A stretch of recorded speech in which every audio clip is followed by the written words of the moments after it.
Загранпаспорт алмаштырыш үчүн загранпаспорттун өзү керек. Аты жөнүн өзгөрткөн болсо, анда аты жөнүн өзгөртүү тууралуу күбөлүгү болуш керек.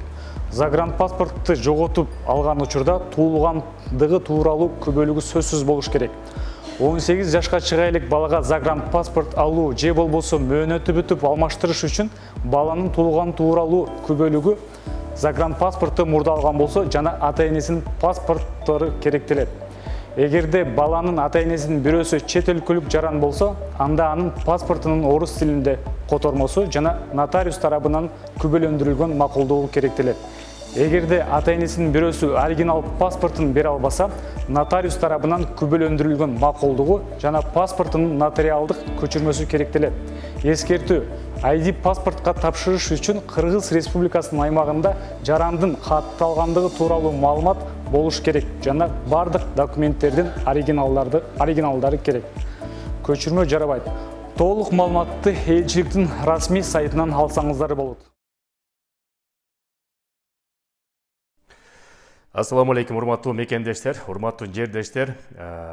Акыркы күндөрү, акыркы айларда регистрация тууралуу чоң көйгөй жаралып атат, маселе жаралып атат. Бул боюнча биз бир нече жолу элчилик менен дагы, миграция кызматы менен дагы, МВДнын астындагы жана Федерация мигрантов Россия өкүлдөрү менен дагы бир сыра кеңешип көрдүк. Бул жерде маселе эмнеде болуп атат?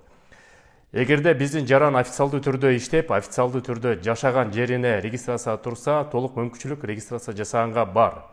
Жанагы ортомчу мекендештер аркылуу көп жердештер регистрациясын жасатып көнүп алышкан, ошо ортомчулардын системасы иштебей атат.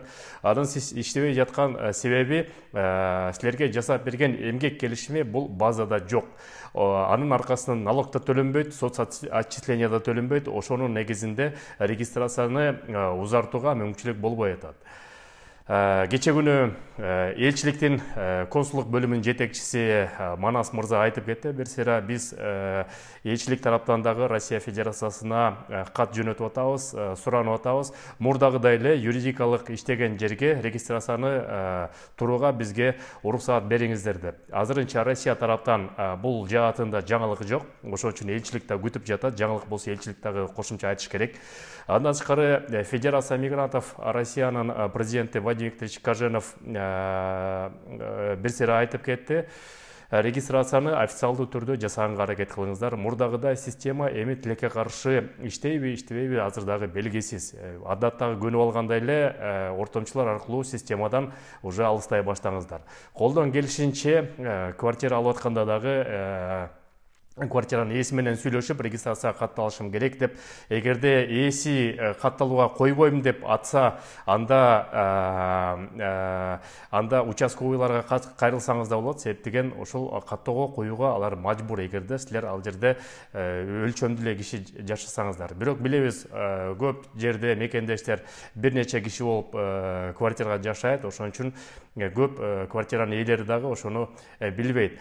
Андан тышкары жумушка орношкондо дагы ошо жумуштан дагы регистрация жасап берүүгө талап кылыңыздар. Себеп деген ар бир силерге жумуш берүүчү ошо сизди регистрация менен камсыз кылууга, алардын дагы мойнунда ал нерсе бар. Ошон үчүн ошону да талап кылыңыздар. Жаңылык болсо регистрация жаатында силерге дагы кайрылып турабыз. Ортомчулардын системасы качан иштейт, качан иштебейт азырынча белгисиз.